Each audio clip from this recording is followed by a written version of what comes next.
High, কেমন আছো? আজ হলো অঘ্রাণ মাসের সংক্রান্তি। এই সময় নতুন ধান ওঠে, আবার খেজুর গুড়ও পাওয়া যায়।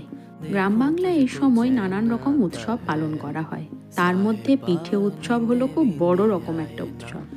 আমরা যারা শহরে থাকি তারা হয়তো কাজের চাপে বা সময়ের অভাবে এই ধরনের পিঠে আমরা বানিয়ে উঠতে পারি না। তবুও আমি চেষ্টা করি, কারণ আমি যেগুলো আমার মা ঠাকুমা দিদিমার কাছে শিখেছি, আমি চেষ্টা করি আমার পরবর্তী প্রজন্মের কাছে সেগুলো পৌঁছে দেওয়ার। কারণ তারাও হয়তো এগুলো থেকেই শিখবে, জানবে যে আমাদের বাংলার ঐতিহ্য উৎসব কী কী ছিল। তাই আজকের সন্ধ্যায় এই আমার ছোট্ট আয়োজন। আমার ভিডিও যদি ভালো লেগে থাকে, লাইক শেয়ার কমেন্ট করে দিও। কেমন লাগলো জানিও। Bye, thank you.